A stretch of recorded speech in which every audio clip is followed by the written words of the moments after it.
Polda Sumatera Selatan bersama jajaran terus memperketat penegakan hukum terhadap praktik pembukaan lahan dengan cara dibakar.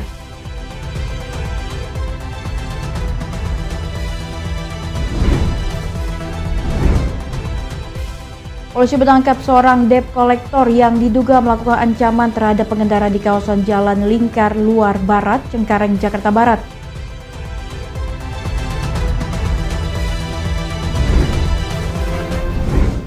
Halo, selamat pagi pemirsa setia Berita Nasional TV. Tentunya senang sekali Berita Nasional Pagi kembali hadir menyapa Anda. Selain 3 berita utama tadi, tentunya akan ada informasi lainnya dari dunia politik, ekonomi hingga isu sosial sedang hangat diperbincangkan bersama saya, Lydia Junit.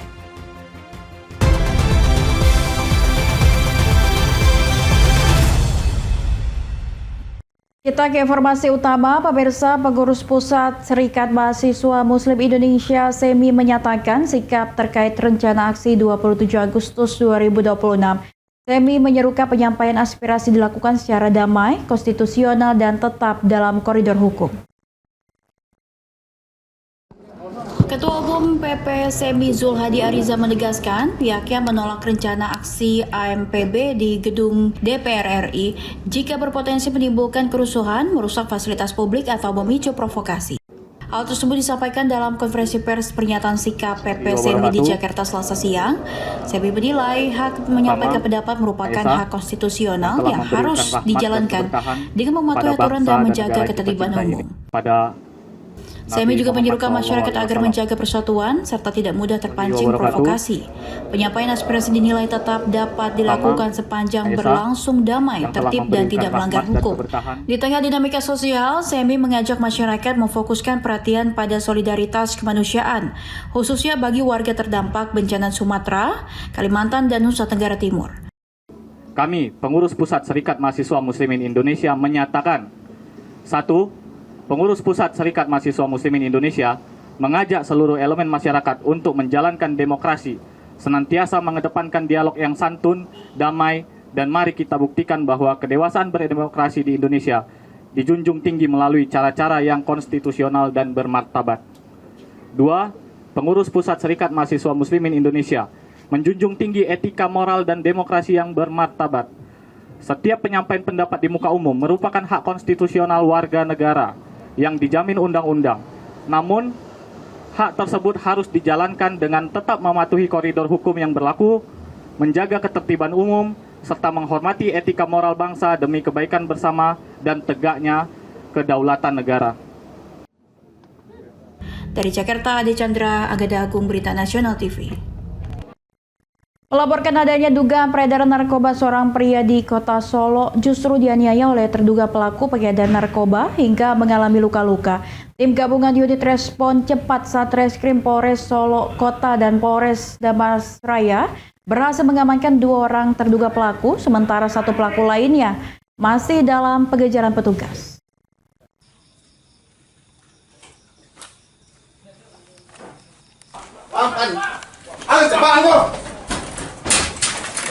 Beginilah detik-detik penangkapan salah seorang dari 3 terduga pelaku penganiayaan yang terjadi di Jalan Letnan Darlis, Kelurahan Tanjung Paku, Kecamatan Tanjung Harapan, Kota Solok, Sumatera Barat. Peristiwa tersebut terjadi 6 hari lalu. Usai kejadian, para terduga pelaku berupaya melarikan diri hingga keluar dari Kota Solok. Salah seorang terduga pelaku berinisial R, 28 tahun, diketahui bersembunyi di Kabupaten Darmasraya, Sumatera Barat. Tim gabungan kemudian melakukan penggerebekan di lokasi persembunyian dan berhasil mengamankan R. Saat akan ditangkap, R sempat berupaya melarikan diri melalui bagian dapur rumah. Sementara itu, SB, 24 tahun yang merupakan rekan R dan warga Kelurahan Kampai Tabu Karambia telah diamankan sehari sebelumnya di Kota Solok. SB saat ini juga ditahan dalam perkara narkoba. Polisi menegaskan kedua terduga pelaku telah diamankan dan menjalani proses penyidikan lebih lanjut. Sementara 1 terduga pelaku lainnya berinisial Z masih dalam pengejaran petugas. Penganiayaan terhadap korban dengan inisial ITP di Jalan Letnan Darlis, Tanjung Harapan, Kota Solok, yang mana dilakukan oleh pelaku berinisial RS, SB, dan Z. Atas perbuatannya, para tersangka dijerat pasal 466 ayat 1 Jangto pasal 21 Undang-Undang Nomor 1 Tahun 2023 tentang Kitab Undang-Undang Hukum Pidana terkait tindak pidana penganiayaan. Theo Fandi, Berita Nasional TV. Ya, 2 orang pria di Kota Padang, Sumatera Barat diamankan polisi karena diduga melakukan pencurian sepeda di teras rumah warga di kawasan Lubuk Begalung, Kota Padang, Sumatera Barat. Kedua pelaku diamankan hanya 1,5 jam setelah aksi pencurian dilaporkan kepada polisi. Sebelah kiri. Pakai baju aja. Tunggu dulu. Iya, tapi tentara kenyang mah. Baju putih ah. Pakai topi tentara. Tahunya. Jalan.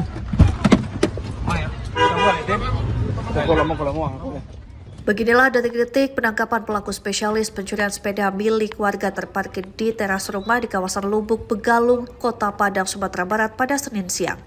Saat tim Python Polsek Lubuk melakukan pengintaian, melihat pelaku bernama Rianda, 25 tahun, menggunakan baju putih, sedang duduk di tepi jalan kawasan Kampung Baru, langsung dilakukan penangkapan hingga jadi tontonan warga berada di lokasi.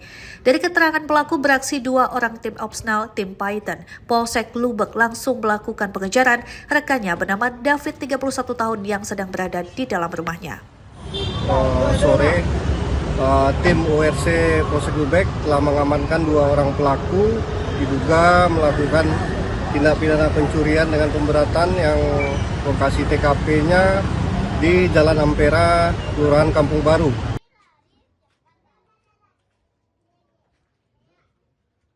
Kedua pelaku mengakui perbuatannya sudah melakukan pencurian sepeda berbagai jenis sebanyak 7 kali di kawasan Lubuk Begalung, Kota Padang, dengan dijual seharga Rp500.000, uang yang digunakan untuk berfoya-foya dan konsumsi narkoba.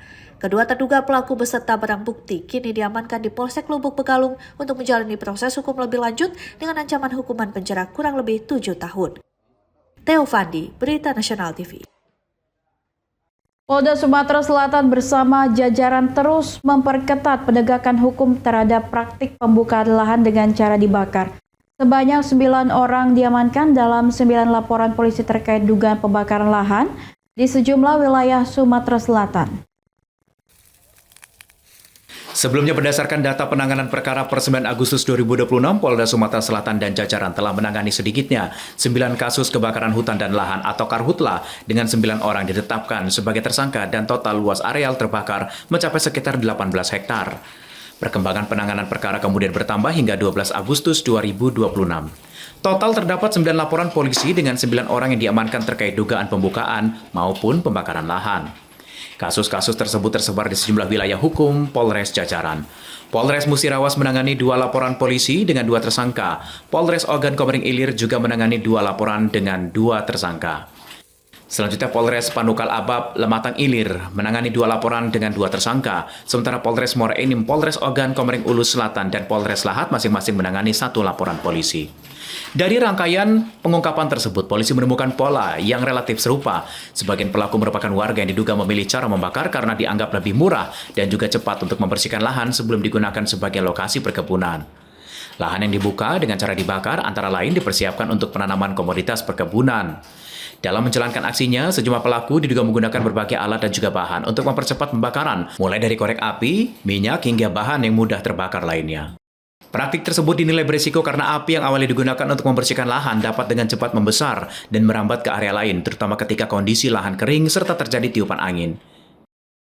Terkait dengan penegakan hukum karhutla, yang mana dari hasil data yang didapat, yaitu terdapat 9 laporan polisi yang sudah ditangani dengan jumlah 9 orang tersangka, yang mana dengan luas areal yang terbakar secara total itu sekitar 18 hektar. Dari sekian tersangka itu ditangani oleh beberapa Polres dan juga Direktorat Kriminal Khusus, yang mana di sini dapat kami sampaikan secara rinci, yaitu untuk Polres Musirawas sebanyak 2 LP dengan luas area yang menjadi terjadinya karhutla ataupun kebakaran, yaitu sebanyak seluas 3 hektar dengan 2 tersangka. Kemudian Polres Oki menangani 2 LP dengan luas kurang lebih 5 hektar, 2 tersangka. Kemudian Polres Pali 2 LP, luas 3,5 hektar, 2 tersangka. Kemudian Polres Muara Enim 1 LP, luas 5 hektar, 1 tersangka.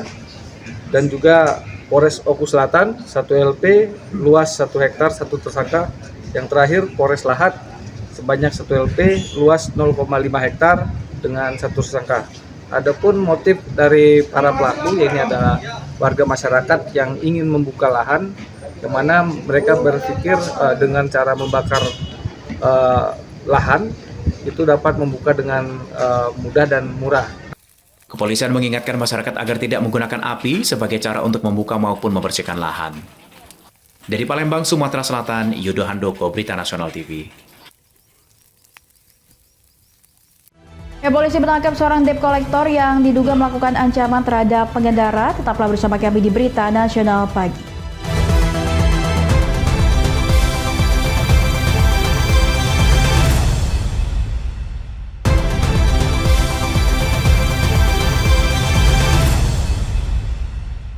Ya, Anda kembali bersama kami, pemirsa. Polisi menangkap seorang debt collector yang diduga melakukan ancaman terhadap pengendara di kawasan Jalan Lingkar, Luar Barat, Cengkareng, Jakarta Barat.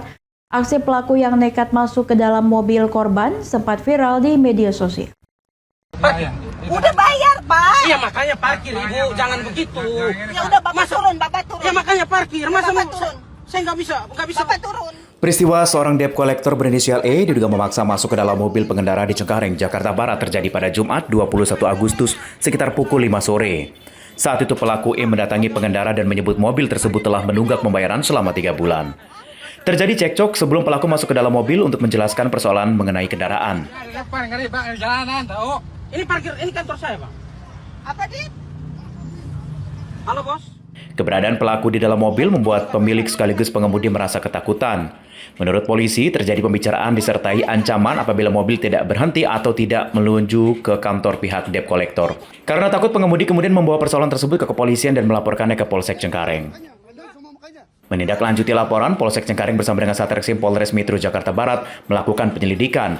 Hasilnya, polisi mengetahui identitas pelaku dan mendatangi kantor tempat E bekerja di wilayah Cengkareng. Pelaku kemudian diamankan dan dibawa ke Polsek Cengkareng untuk menjalani proses hukum. Persoalan ini kembali memanas pada Sabtu malam 22 Agustus 2026. Sejumlah rekan pelaku datang ke Polsek Cengkareng melihat kondisi E namun bertemu dengan keluarga pelapor. Cekcok argumen terjadi karena rekan-rekan pelaku berupaya mengajak keluarga pelapor menyelesaikan perkara secara kekeluargaan. Kapolres Metro Jakarta Barat Kombes Pol Nasriyadi memastikan laporan korban tidak dicabut. Perkara ini masih diproses dan E tetap diamankan di Polsek Cengkareng. Polisi menerapkan pasal 335 dan pasal 351 KUHP terkait dugaan pemaksaan dengan ancaman dan penganiayaan ringan. Ada beberapa rekan-rekan dari debt collector yang datang ke Polsek untuk melihat, tapi mereka tidak masuk ke Polsek untuk mengetahui situ bagaimana teman mereka setelah diamankan di Polsek Cengkareng. Nah, disitulah bertemu dengan keluarga si pelapor, dari pihak debt collector ingin pendekatan, artinya ingin pendekatan supaya perkara ini diselesaikan secara kekeluargaan. Tetapi dari pihak pelapor tetap melanjutkan perkara ini. Artinya, debt collector tidak tahu siapa pelapor sebenarnya, hanya ketemu dengan keluarganya saja. Nah, setelah si pelapor kita minta keterangan, dia keluar dari Polsek, barulah ketahuan, oh ini pelapornya. Jadi, betul-betul tidak mengetahui siapa pelapornya. Kemudian, terjadi cekcok mulut, terjadi viral kedua. Seakan terjadi di depan Polsek Cengkareng ini keributan. Polisi menegaskan perampasan kendaraan, intimidasi, penganiayaan maupun ancaman kekerasan terhadap masyarakat tidak dibenarkan. Masyarakat mengalami tindakan debt collector di luar prosedur dan melanggar hukum diminta segera melapor ke polisi terdekat. Tim Liputan Berita Nasional TV.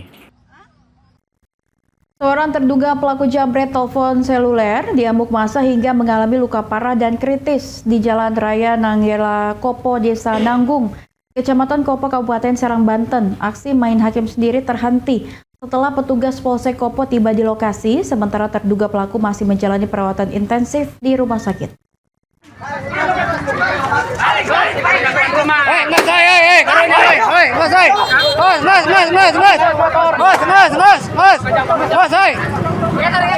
Inilah rekaman video amatir warga saat seorang pelaku jambret diamuk massa di Jalan Raya Nangela Kopo, Desa Nanggung, Kecamatan Kopo, Kabupaten Serang, Banten.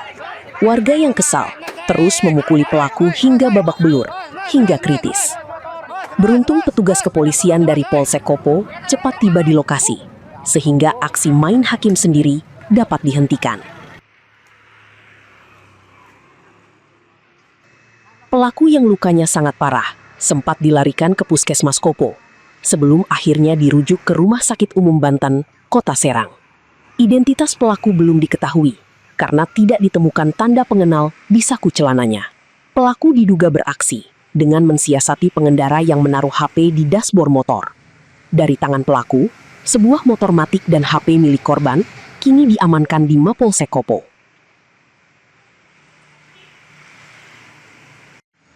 Menurut saksi mata, pelaku yang berhasil menjamret HP korban berusaha kabur mengendarai motor. Ketika tiba di lokasi pengeroyokan, pelaku terjatuh karena menabrak ibu-ibu dan lapak dagangan warga.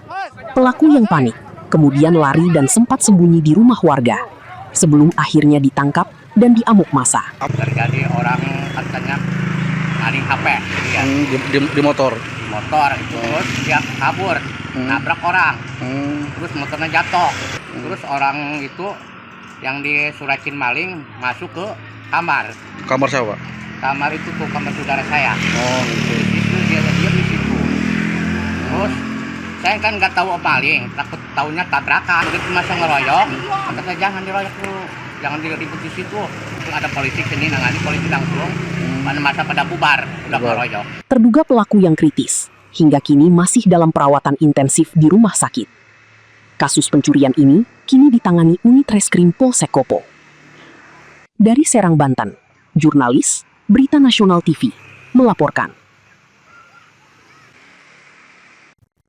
Polisi menggelar rekonstruksi kasus penembakan yang dipicu sengketa lawan tapal batas di Kecamatan Air Sugihan, Kabupaten Ogan Komering Ilir, Sumatera Selatan.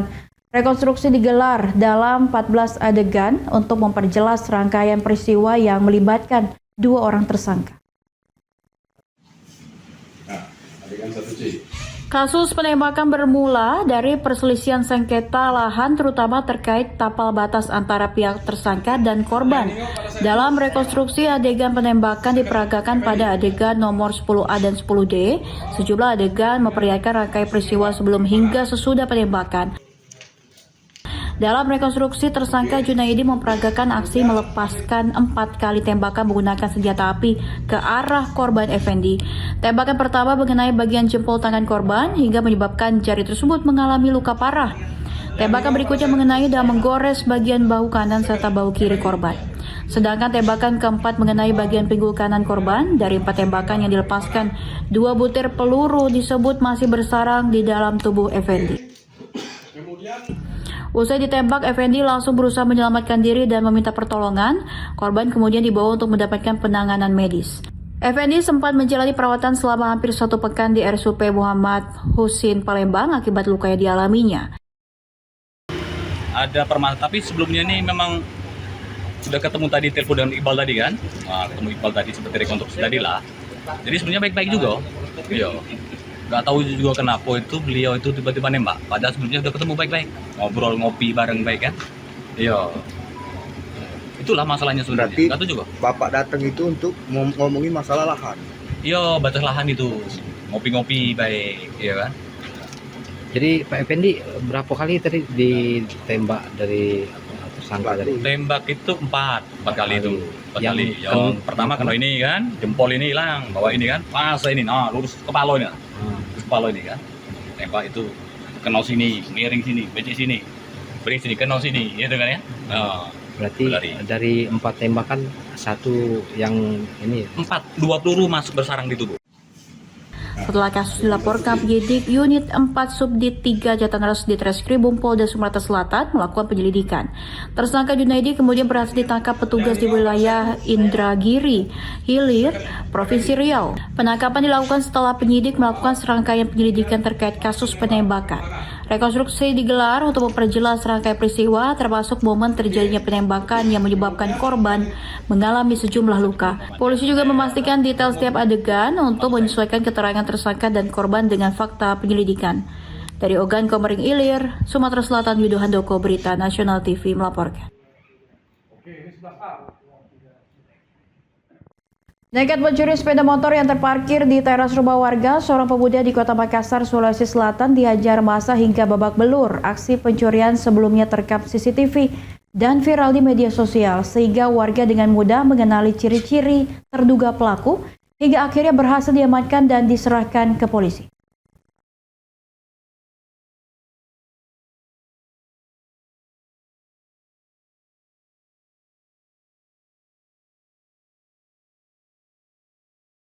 Tim Reskrim Polsek Talo mengamankan seorang pemuda berinisial MI, usia 23 tahun. MI merupakan terduga pelaku pencurian kendaraan bermotor di Jalan Pongtiku, Lorong 19, Kecamatan Talo, Makassar. Aksi pencurian terjadi pada Senin, 17 Agustus lalu. Peristiwa bermula saat korban tergesa-gesa masuk ke rumah hingga lupa mencabut kunci kontak motornya yang terparkir di teras.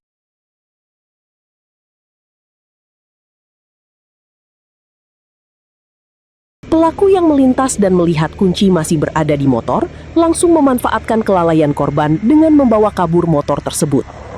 Rekaman CCTV aksi pencurian ini pun viral di media sosial. Beberapa hari kemudian, warga yang mengenali ciri-ciri pelaku berhasil mengamankannya di sebuah pos di Jalan Cumi-Cumi. Pelaku akhirnya menjadi sasaran amuk massa hingga mengalami lebam di mata kiri, sebelum akhirnya digiring ke rumah korban. Personel Polsek Talo yang menerima laporan langsung mendatangi lokasi untuk meredam amuk massa. Pelaku beserta barang bukti 1 unit sepeda motor kemudian dievakuasi ke Mapolsek Talo.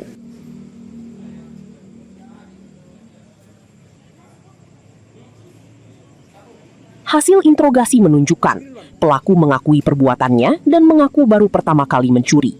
Motor hasil curian rencananya akan digunakan untuk mobilitas mencari kerja sebagai kuli bangunan.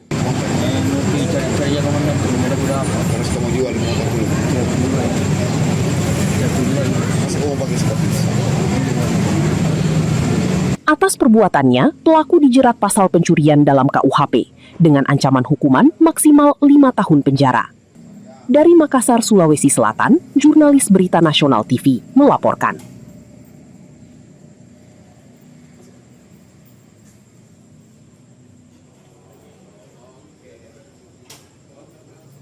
Dan jangan beranjak kemana-mana pemirsa, karena Berita Nasional Pagi akan segera kembali tentunya sesaat lagi.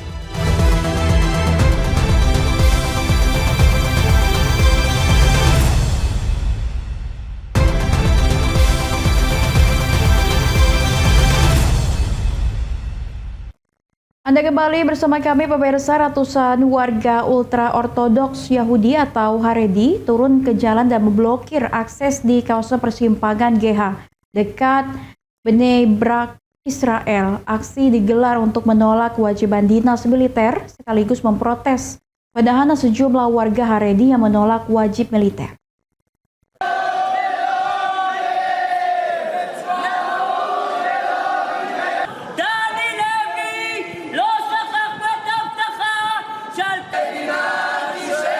Ratusan demonstran Haredi memenuhi jalanan di sekitar persimpangan GH. Mereka duduk di badan jalan, bernyanyi, menari dalam lingkaran, hingga memblokir akses kendaraan dan jalur trap.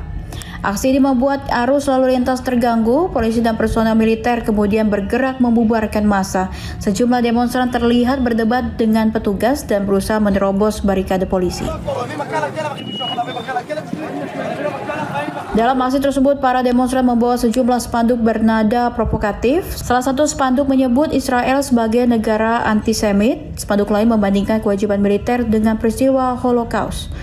Salah seorang demonstran mengatakan aksi digelar sebagai bentuk penolakan terhadap militer. Ia menilai dinas militer dapat mengubah kehidupan warga Haredi dan menjauhkan mereka dari nilai-nilai keagamaan.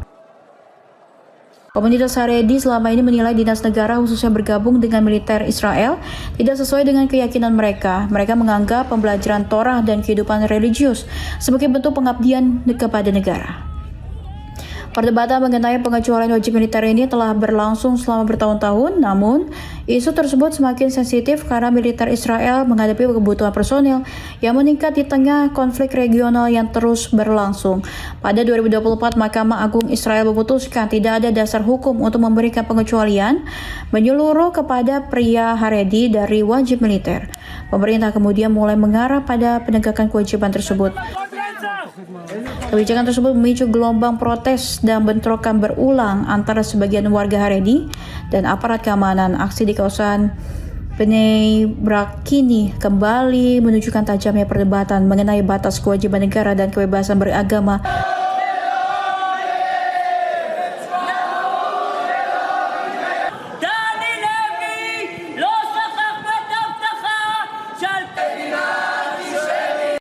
Pendukung Perdana Menteri Israel Benjamin Netanyahu di Yerusalem menyatakan tetap optimis Netanyahu akan memenangkan pemilu mendatang. Mereka mengabaikan sejumlah hasil survei yang menunjukkan persaingan ketat dengan para penantangnya.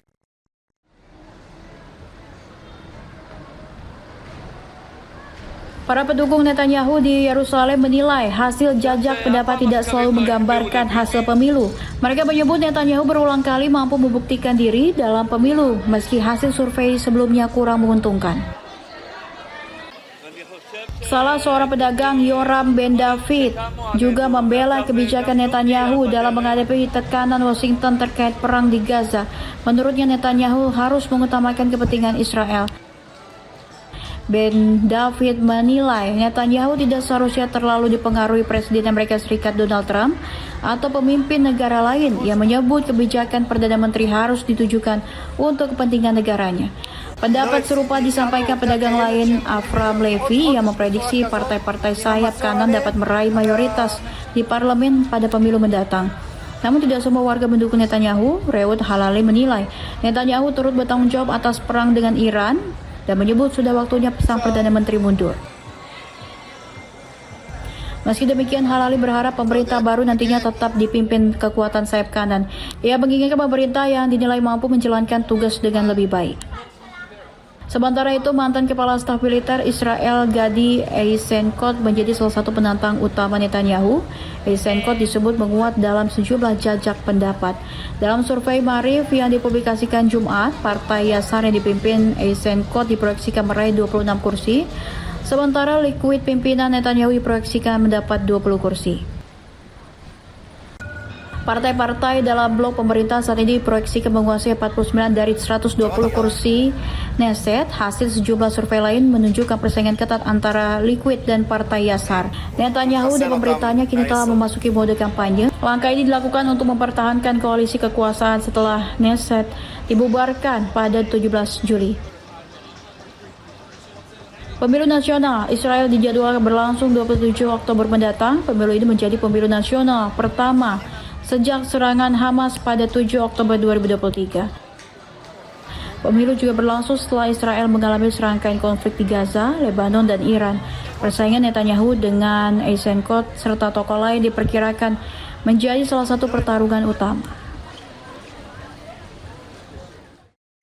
Ribuan dokter dan tenaga kesehatan publik di Paraguay turun ke jalan di ibu kota Asunción. Mereka memulai mogok nasional selama 5 hari untuk menuntut kenaikan gaji, kondisi kerja yang layak, serta ketersediaan obat dan peralatan medis.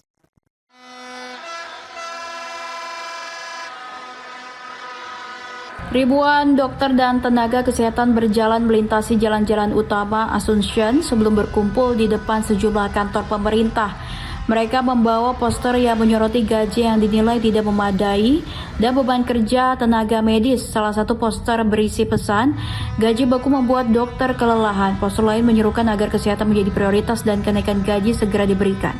Para demonstran awalnya berkumpul di depan Kementerian Kesehatan Masyarakat dan Kesejahteraan Sosial Paraguay. Namun Menteri Kesehatan Maria Teresa Baran tidak menemui para pengunjuk rasa. Masa kemudian melanjutkan aksi dengan berjalan menuju Kementerian Ekonomi dan Keuangan. Mereka menuntut pemerintah segera menyelesaikan persoalan gaji dan kondisi kerja di sektor kesehatan. Aksi mogok berdampak pada lebih dari 1.500 fasilitas kesehatan di bawah jaringan Kementerian Kesehatan. Konsultasi rawat jalan dan operasi yang tidak mendesak ditangguhkan. Meski demikian, pelayanan di unit kritis dan gawat darurat tetap beroperasi sesuai ketentuan hukum. Sementara Institut Jaminan Sosial dan Hospital de Klinikas tetap beroperasi seperti biasa. Para dokter memutuskan mogok setelah perundingan dengan Kementerian Kesehatan dan Ekonomi tidak memenuhi tuntutan mereka. Tenaga medis mengeluhkan tidak adanya tambahan bayaran untuk kerja malam dan hari libur. Dr. Paula Palacios menyebut tenaga medis membutuhkan dukungan yang memadai untuk memberikan pelayanan kepada masyarakat. Ia menekankan pentingnya peningkatan martabat profesi kedokteran di Paraguay. Sekretaris Jenderal Serikat Dokter Nasional Paraguay, Rosana Gonzalez menyebut kondisi kerja di sejumlah rumah sakit sangat memprihatinkan. Beberapa fasilitas baru disebut belum memiliki jumlah dokter, obat, dan peralatan yang mencukupi. Situasi serupa terjadi di rumah sakit yang dinilai mulai mengalami kerusakan, di sisi lain sejumlah pasien yang terus meningkat tidak sebanding dengan ketersediaan tenaga medis. Mogok nasional ini berlangsung di tengah masalah utang pemerintah Paraguay kepada penyedia layanan publik. Nilainya mencapai 1,27 miliar dolar Amerika. Sekitar 1,05 miliar dolar diantaranya merupakan utang untuk penyedia obat dan layanan kesehatan.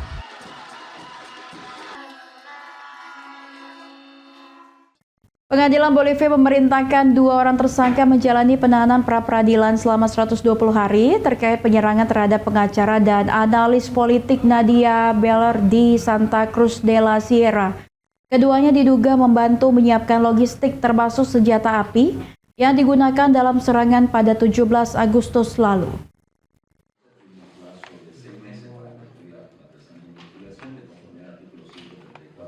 Perintah penahanan dikeluarkan setelah sidang penahanan digelar di pengadilan kawasan Los Lotes, Santa Cruz de la Sierra, Senin. Kedua tersangka diidentifikasi sebagai Roger Ace dan pasangannya Paola Andrea V.A. Mereka diduga terlibat dalam perencanaan dan penyediaan kebutuhan untuk melancarkan serangan. Kejaksaan menyebut Roger diduga menyerahkan senjata api yang kemudian digunakan dalam serangan terhadap Beller. Sementara Paola diduga membantu pelaksanaan aksi tersebut. Keduanya ditahan di Lembaga Pemasyarakatan Santa Cruz, Palmasola sambil menunggu proses penyelidikan. Jaksa Yolanda Aguilera menyebut penyidikan diarahkan untuk mengungkap peran kedua tersangka dalam menyiapkan berbagai perlengkapan serangan. Selain senjata api, penyidik juga menelusuri pakaian yang diduga digunakan pelaku serta sepeda motor yang dipakai saat menyerang Beller. Serangan terhadap Nadia Beller terjadi pada malam 17 Agustus di Santa Cruz de la Sierra. Dua pria yang mengenakan pakaian seperti pengantar pesanan menghampiri Beller dengan mengendarai sepeda motor di dekat sebuah hotel. Beller kemudian ditembak beberapa kali dan segera dibawa ke klinik untuk mendapatkan perawatan. Beller telah diperbolehkan meninggalkan klinik, namun kondisi keamanannya masih menjadi perhatian. Pengacara Beller, Georges Justiano, menyebut keselamatan kliennya masih terancam. Ia mengatakan masih mendapat partikel timah dalam tubuh Beller yang dinilai dapat memicu resiko kesehatan serius. Kasus ini menyeret Fernando Cerrimedo, mantan konsultan Presiden Argentina Javier Milei, dan mantan pasangan Beller. Cerrimedo saat ini menjalani penahanan pra-peradilan selama 180 hari. Cerrimedo didakwa atas dugaan percobaan femisida. Kejaksaan menyebut terdapat indikasi yang mengaitkannya sebagai pihak yang diduga memerintahkan serangan. Namun pihak pembela menolak seluruh tuduhan tersebut. Polisi masih memburu pihak lain yang diduga terlibat dalam perencanaan maupun pelaksanaan serangan. Penyidikan terus dilakukan untuk mengungkap motif, peran masing-masing pihak, dan rangkaian serangan terhadap Nadia Beller.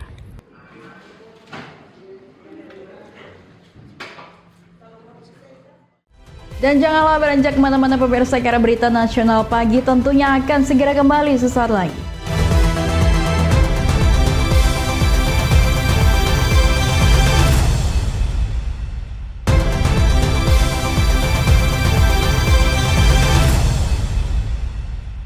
Benteng bersejarah Jinju di Korea Selatan berubah menjadi atraksi wisata alam yang memukau. Proyeksi cahaya warna-warni dan seni media imersif menghiasi kawasan benteng, menarik ribuan pengunjung. Para pengunjung memadati kawasan gerbang benteng Jinju Senin malam. Mereka menyaksikan proyeksi animasi cahaya yang menerangi fasad benteng, termasuk patung Jenderal Kim Si-min. Suasana semakin meriah dengan deretan pohon yang dililit lampu LED biru, serta jalur pejalan kaki yang diterangi lentera. Perpaduan cahaya dan bangunan bersejarah menciptakan pemandangan malam yang unik. Salah seorang pengunjung, Mi Yung Kim, mengaku terkesan melihat benteng Jinju yang merupakan kampung halamannya, kini tampil berbeda dengan hiasan cahaya dan media art.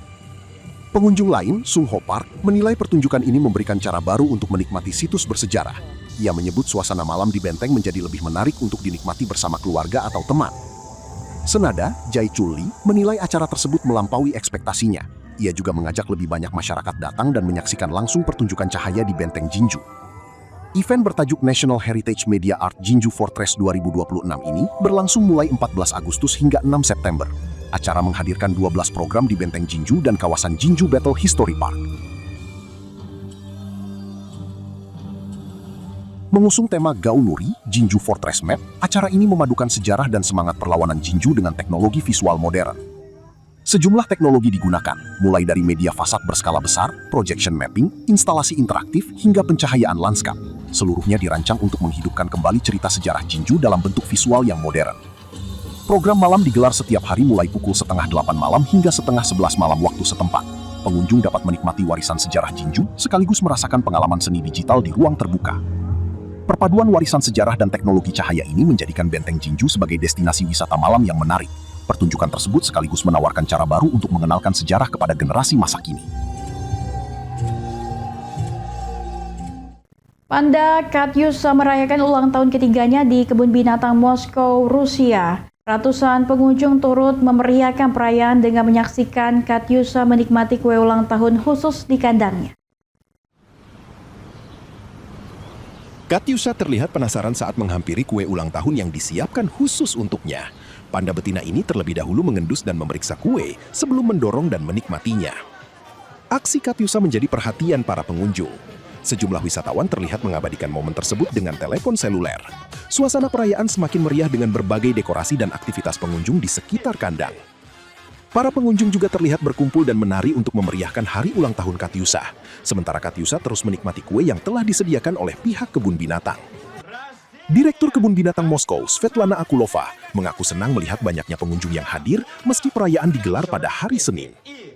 Menurut Akulova, usia 3 tahun menjadi tonggak penting bagi Katyusha. Ia juga menyampaikan terima kasih kepada masyarakat dan pemerintah Tiongkok atas kepercayaan dalam program konservasi panda tersebut.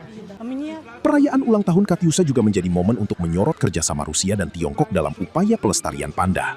Program ini sekaligus menjadi bagian dari hubungan diplomatik kedua negara. Duta Besar Tiongkok untuk Rusia, Zhang Hanhui, mengatakan pertumbuhan Katyusha menunjukkan hasil baik dari persahabatan Tiongkok dan Rusia. Zhang menilai perawatan dan kasih sayang yang diberikan kepada Katyusha menjadi bentuk nyata kerjasama kedua negara. Ia berharap hubungan persahabatan tersebut semakin mendekatkan masyarakat Tiongkok dan Rusia. Kini, Katyusha telah berusia 3 tahun dan terus menjadi salah satu daya tarik utama Kebun Binatang Moskow. Perayaan ulang tahunnya pun menjadi momen spesial bagi para pengunjung yang ingin melihat langsung panda menggemaskan tersebut. Komunitas pesisir di Semenanjung Azuero, Panama berjuang melindungi penyu laut dari ancaman perubahan iklim. Suhu pasir yang meningkat, abrasi pantai, dan tekanan aktivitas manusia ini mengancam habitat peneluran penyu.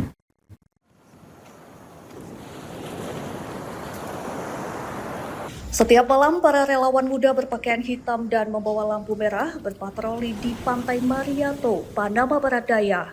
Mereka mencari sarang penyu dan melindunginya dari berbagai ancaman. Salah satu ancaman terbaru adalah perubahan iklim. Peningkatan suhu pasir dapat mempengaruhi jenis kelamin anak penyu dan meningkatkan kelahiran penyu betina. Suhu yang terlalu tinggi juga dapat mematikan embrio penyu. Pada suhu di atas sekitar 34 derajat Celcius, embrio beresiko mati dan menurunkan tingkat keberhasilan penetasan. Jacinto Rodriguez, Ketua Fundasian Aguayetera, menyebut perubahan suhu dapat memicu feminisasi populasi penyu. Jumlah betina yang terlalu dominan dikhawatirkan mengganggu siklus reproduksi dan kestabilan populasi. Tak hanya suhu, kenaikan air laut dan erosi pantai juga mempersempit area peneluran. Garis pantai terus bergeser ke arah vegetasi, mengancam lokasi sarang penyu. Pada 2023, erosi bahkan menghancurkan tempat penetasan terakhir milik komunitas. Sekitar 75 sarang penyu hilang akibat peristiwa tersebut.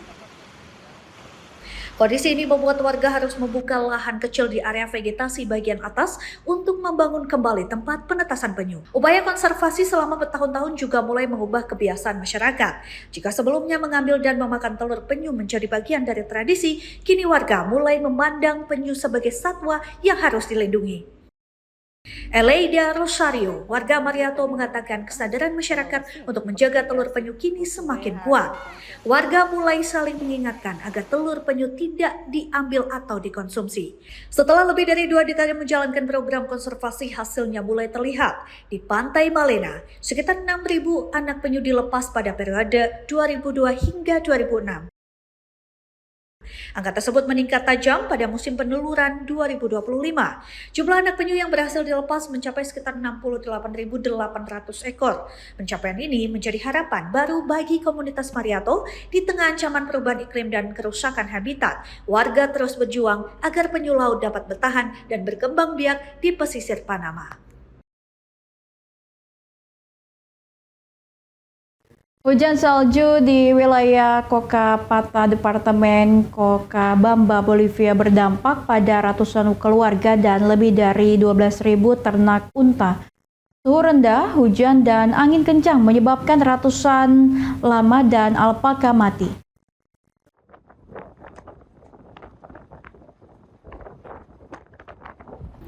Rekaman pemerintah daerah Cochabamba memperlihatkan wilayah Cochabamba yang tertutup salju. Para peternak memeriksa kondisi ternak mereka di tengah cuaca ekstrim yang melanda kawasan tersebut. Salju turun terutama pada 17 dan 18 Agustus. Cuaca ekstrim tersebut dilaporkan melanda setidaknya 32 komunitas termasuk regional Calientes, Cari, Altamasi, dan El Chorro. Menurut Sekretaris Pengembangan Produktif Departemen Cochabamba, Oscar Casillas, sebanyak 12.199 ekor ternak unta terdampak. Dari jumlah tersebut, 916 ekor dilaporkan mati. Ternak yang terdampak didominasi lama dan alpaka yang selama ini menjadi sumber penghidupan masyarakat di wilayah pegunungan. Kondisi cuaca yang sangat dingin membuat peternak kesulitan melindungi hewan mereka. Salah seorang warga komunitas Miluni, Oscar Coelho, mengatakan angin kencang memperburuk kondisi ternak. Sejumlah lama dan alpaka tidak mampu bertahan menghadapi cuaca ekstrim. Dalam pemeriksaan di lapangan, petugas menemukan keluarga yang kehilangan antara 12 hingga 15 ekor ternak. Namun di sejumlah lokasi, jumlah ternak yang mati mencapai 20 ekor. Luasnya wilayah terdampak membuat peternak belum dapat menemukan seluruh ternak yang mati. Jumlah korban ternak diperkirakan masih dapat bertambah setelah pendataan selesai. Pemerintah daerah kemudian mengerahkan tenaga teknis untuk memberikan bantuan kedokteran hewan. Petugas memeriksa kondisi ternak yang masih hidup dan memberikan penanganan kepada hewan terdampak. Pemerintah Provinsi Cochabamba juga bekerja sama dengan pemerintah munisipal Cochabamba. Kedua pihak melakukan pemantauan bersama untuk memperbarui data kerugian akibat salju. Para peternak berharap bantuan dapat segera diberikan. Mereka masih menghadapi suhu rendah dan kondisi lapangan yang sulit, sementara jumlah ternak mati belum seluruhnya terdata.